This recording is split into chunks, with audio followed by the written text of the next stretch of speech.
Hare Krishna. Today in this video I will be try to explain the about isometric drawing. My previous video I have the create according GAD drawing. This is also related to piping drawing. So today in this video I will be fully explain you the what is the information include in isometric drawing and how can do work easily and understand in this drawing. So today in this video we will be try to fully explain. So अभी क्या है कि हम लोगों ने सीखेंगे कि piping isometric drawing क्या होता है और इसमें क्या क्या इन्फॉर्मेशन रहती है। तो कृपया करके आप सभी इसको डीपली इसको समझने की कोशिश करें और इसको आप वीडियो को पॉज करके आप इसको रीड करके आप अपने नोटबुक में भी लिख भी सकते हैं। ठीक है, तो पाइपिंग आइसोमेट्रिक ड्राइंग क्या होता है कि पाइपिंग आइसोमेट्रिक ड्राइंग एक देखने में एक पिक्चर की जैसे दिखता है। यह एक जो है पिक्टोरियल ड्राइंग भी है, जिसमें क्या होता है कि किसी भी हम लोग थ्री साइड का जो ऑब्जेक्ट रहता है ना, उसको हम लोग वन साइड से देख सकते हैं। यानी कि up down north south east west जो डायरेक्शन जो रहती है ना, तो हम लोग एक ही व्यू में हम लोग उसको देख सकते हैं। ठीक है, और ये जो ड्राइंग है आइसोमेट्रिक ड्राइंग जो है, हम किसी भी पाइप को फैब्रिकेशन करने के लिए या सॉफ्ट ड्राइंग बनाने के लिए या किसी भी लाइन को रन करने के लिए आइसोमेट्रिक ड्राइंग से हम कर सकते हैं।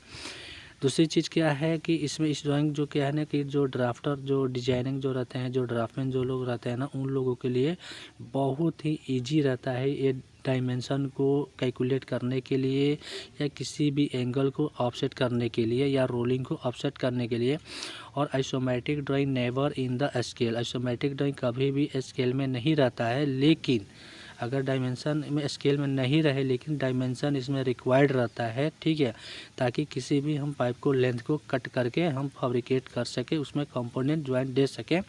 स्मरण रहे कि पाइपिंग आइसोमेट्रिक ड्राइंग स्केल में नहीं रहेगा और ये जो है लेकिन इसमें डायमेंशन दिया रहेगा।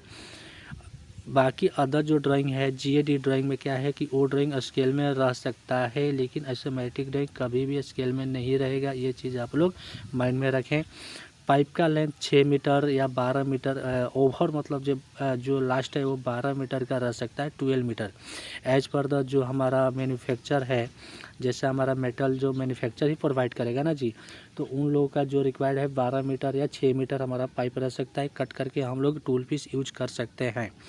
ठीक है, और मेन क्या है कि आइसोमेट्रिक ड्राइंग में क्या इंफॉर्मेशन भी इसमें जो बहुत ही सफिशिएंट रहता है जो यार्ड के लिए। यानी कि जब हम कोई पाइप को जो कंपोनेंट से ज्वाइन करेंगे, यानी टी वॉल्व एल्वो या हमारा इंस्ट्रूमेंट जो भी लगाएंगे ना, तो ये जो चीज़ें हमारा इजी से इसमें हम लोग आइसोमेट्रिक ड्राइंग में वो मटेरियल्स को हम लोग ढूंढ सकते हैं, क्योंकि BOQ मेंशन रहता है स्पेक और आइडेंट कोड के अनुसार। ठीक है, और इसमें और जी क्या चीज़ होता है कि जो इसमें कोई भी कनेक्शन जो देते हैं ना, जिससे मैं मान लो कि किसी भी कोई भी पाइप जा रहा है किसी इक्विपमेंट में कनेक्ट हो रहा है या किसी टैंक या नोजल स्टैटिकल रोटरी किसी भी इक्विपमेंट में जब वो जाके कनेक्ट हो रहा है ना, तो ये ऑलरेडी इसमें अप्रोप्रिएट रहता है। ठीक है, तीसरी चीज़ क्या होती है कि ये जो आइसोमेट्रिक ड्राइंग में जो BOW जो है ना, जिसे हम लोग क्या बोलते हैं, व्हील ऑफ मटेरियल बोलते हैं या व्हील ऑफ द क्वांटिटी भी हम बोल सकते हैं इसको। ठीक है, ये चीज़ें जो है ना हमारा रहता है। हम लोग आगे पढ़ेंगे कि आइसोमेट्रिक ड्राइंग जो है 3 पार्ट में डिवाइड होता है। ठीक है, सेकेंड में अब देखो लास्ट में एक चीज़ और है, बहुत आदमी ये चीज़ भूल जाते हैं कि हमारा जो आइसोमेट्रिक ड्राइंग जो रहता है ना 30 डिग्री में ही बनता है। ठीक है, जो हमारा जो भी जैसे मैं तो जो 2 एंगल जो रहता है, जैसे मान लो कि नॉर्थ से साउथ गया, साउथ से ईस्ट वेस्ट जो घूमता है ना पाइप हमारा डायरेक्शन के अकॉर्डिंग, तो ऑलवेज 30 डिग्री में ही वो घूमेगा।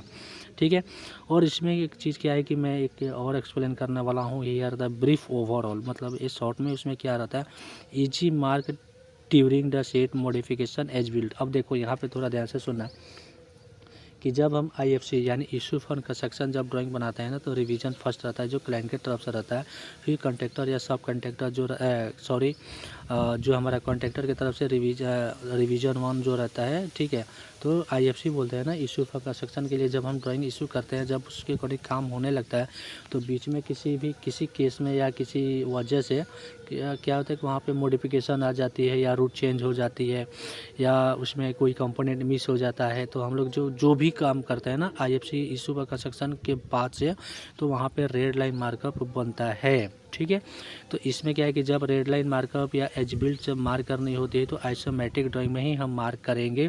आगे हम जो वीडियो बनाएंगे उसमें हम इंक्लूड करेंगे एज बिल्ड के बारे में और रेड लाइन मार्कअप के प्रोसेस के बारे में। ठीक है, और एक चीज़ इसमें क्या है कि इस ड्राइंग में क्या है ना कि लेंथ, इस आइसोमेट्रिक ड्राइंग में जो लेंथ रहता है ना, इसमें पूरा प्रॉपर इसमें जो एल्बो सेंटर जो कितना होता है, फ्लैंज का डायमेंशन कितना होता है, वॉल का डायमेंशन कितना रहता है, ये सारी चीज़ें, पाइप का लेंथ कितना रहता है, सारी चीज़ें इसमें इंक्लूड रहती है, बल्कि GAD में नहीं रहता है। ठीक है, और इसमें क्या है कि पाइप का जो जॉइंट रहता है या साइज़ रहता है, हम इसी से इसमें क्या होता है बोलते हैं ना, इंच मीटर डायामीटर के अकॉर्डिंग हम लोग BOQ जो बनाते हैं ना, या हम जब जॉइंट कितना होगा उसके बिल जब बनाते हैं तो इसी के अकॉर्डिंग हम आइसोमेट्रिक ड्राइंग के अकॉर्डिंग ही बनाते हैं। ठीक है, अब एक चीज़ हम और भी जानेंगे कि हमारे जो ये जो आइसोमेट्रिक ड्राइंग जो है ये प्रोजेक्ट के अकॉर्डिंग में क्या क्या इंफॉर्मेशन प्रोवाइड करता है, कि हम एक प्रोजेक्ट के लिए क्या क्या आइसोमेट्रिक ड्राइंग में इंक्लूड करते हैं और क्या क्या एक्सट्रैक्ट कर सकते हैं। ठीक है, तो पाइपलाइन नंबर रहेगा इसमें। ठीक है, फ्लो डायरेक्शन भी रहेगा, पाइप जॉइंट टाइप रहेगा, जैसे मान लो कि वेल्ड जॉइंट है, सॉकेट जॉइंट है, थ्रेड जॉइंट है या फ्लैंज जॉइंट है। ठीक है, तो ये सारी चीज़ें जो जॉइंट की जो टाइप रहती है ना, इसमें ऑलरेडी इंक्लूड रहेगा। ठीक है, फ्लैंज कौन सी है, फ्लैंज का ग्लास क्या है, फ्लैंज का क्वालिटी क्या है, फ्लैंज का कोडिंग क्या है, और जो वॉल्व का जो टाइप है वो सारी चीज़ें इसमें मिल जाएगी आइसोमेट्रिक ड्राइंग में। इक्विपमेंट कनेक्शन डिटेल, हमारा जो लाइन जा रहा है वो कौन सा इक्विपमेंट में जाके कनेक्ट हो रहा है, तो ऑलरेडी वहाँ पे भी हमारा दिया रहता है कि कौन सा इक्विपमेंट में जाके कनेक्ट हो रहा है, और इक्विपमेंट का डिटेल भी इसमें दिया रहता है। ठीक है, और इसमें क्या है कि piping and component description with the size quality and the materials code भी इसमें, अभी आप समझो इस चीज़ को, कंपोनेंट डिस्क्रिप्शन साइज के साथ, क्वांटिटी कितना क्वांटिटी आ रहा है, materials code, this is a very important significant, this is for the isometric drawing and any engineers and the supervisors for fabrication any who is involved in the isometric drawing and the project, उन लोगों के लिए जानना ज़रूरी होता है। Component description और size, उसका क्वांटिटी कितना है, मटेरियल्स कोड है। ठीक है, एक चीज़ और है, जैसे में हमारा एक आइसोमेट्रिक ड्राइंग में हमारा पूरा प्रोजेक्ट का या हमारा ओवरऑल हमारा जो लाइन रहता है स्टार्ट टू एंड से नहीं होता है, तो हम पार्ट बाई हम ड्राइंग बनाते हैं और कंटिन्यूअस देके मेंशन करते हैं इसमें, कि जैसे मैं मान लो कि ये जो लाइन यहाँ से वहाँ इस इक्विपमेंट से उस इक्विपमेंट में कनेक्ट हो रही है, और उसके आगे जो है हमारा ड्राइंग पूरा हो गया, उसमें स्पेस नहीं है ड्राइंग में, तो हमने क्या किया, उसको कंटिन्यूअस ड्राइंग जो है बना दिए, और जो बाकी का जो लाइन है कंटिन्यूअस ड्राइंग में शो कर देते हैं। ठीक है, तो इसमें ये चीज़ें भी इंक्लूड रहती है। ठीक है, पाइप का डायमेंशन भी रहता है इसमें। ठीक है, इसमें वेल टाइप जॉइंट भी इसमें रहता है। ठीक है, और ऑल सिंबल्स, अब देखो this is a very necessary, all symbol का मतलब क्या होता है कि हर जगह आपको वॉल्व नहीं लिखा रहता है, वहाँ आपको सिंबल से पहचान करनी पड़ती है। ठीक है, तो this is also very significant. ठीक है, so that you can the extract and the easy understand if you are know you will be know about symbol of the any components and the any components and the any valve like flange like वगैरह वगैरह। Okay, अब इसमें क्या होता है कि हम जो आइसोमेट्रिक ड्राइंग जो होती है, किसी भी चीज़ को रिप्रेजेंट करने के लिए ग्राफिकल ड्राइंग 3D में रहता है ये ड्राइंग। ठीक है, ऑर्थोग्राफिक रिप्रेजेंटेशन और एलुरेट ए डिटेल और 3D स्ट्रक्चर पाइपिंग सिस्टम या सिंगल भी विच इंक्लूड फॉलोइंग इन्फॉर्मेशन। अब देखो इसमें क्या होता है ना कि हम इसमें ये जानेंगे कि हमारा जो पाइपिंग आइसोमेट्रिक ड्राइंग जो होता है उसको हम कितने पार्ट में डिवाइड करते हैं। ठीक है, अभी देखो यहाँ पे बहुत आदमी कन्फ्यूज हो जाएंगे कि भाई आइसोमेट्रिक ड्राइंग तो एक ही पेज पे रहता है, लेकिन ये 3 पार्ट में डिवाइड क्या होता है क्या होता है भाई इसमें, तो मैं बताऊंगा। देखो इसमें एक साइड जो रहेगा BOQ रहेगा, यानी बिल ऑफ मटेरियल, एक साइड आप देखे होंगे दिया रहता है। सेकेंड में ग्राफिकल होता है, जो हमारा लाइन उसमें दिया रहता है कंपोनेंट के साथ, इधर डायरेक्शन के साथ में। ठीक है, तीसरा क्या होता है ना टाइटल बार, यानी जिसमें हमारा कंपनी का नाम रहेगा, कंपनी का लोगो रहेगा, कंपनी का एड्रेस रहेगा, कॉन्टेक्टर सब कॉन्टेक्टर का नाम रहेगा। ठीक है, तो हम इसको टाइटल बार बोलते हैं। ठीक है, अब देखो इसमें ग्राफिकल से, अब फर्स्ट में हम लोग देखेंगे कि मेन ग्राफिकल सेक्शन, जो ग्राफिकल सेक्शन जो रहता है ना, जहाँ पे लाइन इंक्लूड रहती है, कि जैसे मैं मान लो कि वहाँ पे नॉर्थ से साउथ में गया, साउथ से डाउन में, या फिर यहाँ पे रोलिंग है, वहाँ पे जो फ्लो मार्किंग है या एल्बो है, टी है, ये सारी चीज़ें जो रहती आती है ना, वो हम बोलेंगे मेन ग्राफिक सेक्शन। ठीक है, तो वहाँ पे क्या है, लाइन नंबर रहेगा, फ्लो डायरेक्शन रहेगा, सपोर्ट टैग एंड लोकेशन रहेगा, और पाइपिंग कंपोनेंट लोकेशन भी रहेगा, और वेल्ड का लोकेशन भी रहेगा। दूसरी आते हैं wheel of the material section. अब यहाँ पे ऑलरेडी मैंने पहले बताया शॉर्ट करके। ठीक है, व्हील ऑफ मटेरियल सेक्शन में क्या होता है कि वहाँ पे जो कंपोनेंट जो रहता है वो है कंपोनेंट का पर्सन रहता है, लाइन शो करता है, और जो वहाँ पे जितने सारे जो हमारे इस लाइन में जो ग्राफिक जो हम लोग किए हैं वहाँ पे कितना मटेरियल्स, कितना कंपोनेंट जो आ रहा है, कितना कहाँ आ रहा है, वो सारी चीज़ें कोड नंबर के साथ में वहाँ पे क्वांटिटी के साथ में। ठीक है, और कौन सी मटेरियल शॉप में जाएगी, कौन सी मटेरियल फील्ड में जाएगी, ये सारी चीज़ें जो हमारा व्हील ऑफ मटेरियल में इंक्लूड रहता है। आप लोग देखे होंगे साइड, जब ड्राइंग आप देखते होंगे तो वहाँ पर मेंशन रहता है FW01 यानी फील्ड वेल जॉइंट है, ये फील्ड में होगा। फिर अब बगल में ये देखो, अलग अलग प्रोजेक्ट में अलग अलग उन लोगों का स्कोप ऑफ वर्क रहता है। ठीक है, तो हमारे जो स्कोप ऑफ वर्क है उसके अकॉर्डिंग में हम लोग शॉप ज्वाइंट देना हो तो हम लोग सर्कल देके 02 लिख देंगे, और फील्ड में देना है तो FW करके 02 कर देंगे तो फील्ड वेल्ड हो जाएगा। ऐसा ही है, और फ्लैंज ज्वाइंट का F01 2 3 ऐसा करता है। अब फिर हमारा जब सपोर्ट का जब ज्वाइंट दिया रहता है तो फिर जो सपोर्ट में SP01 SP02 इंक्लूड करते हैं हम लोग। ठीक है, तीसरी चीज़ क्या है कि टाइटल बार द सेक्शन। ठीक है, टाइटल बार सेक्शन, अब जो पहले ऑलरेडी बताएं कि टाइटल सेक्शन बार में क्लाइंट का नाम रहता है, प्रोजेक्ट का नाम रहेगा उसमें।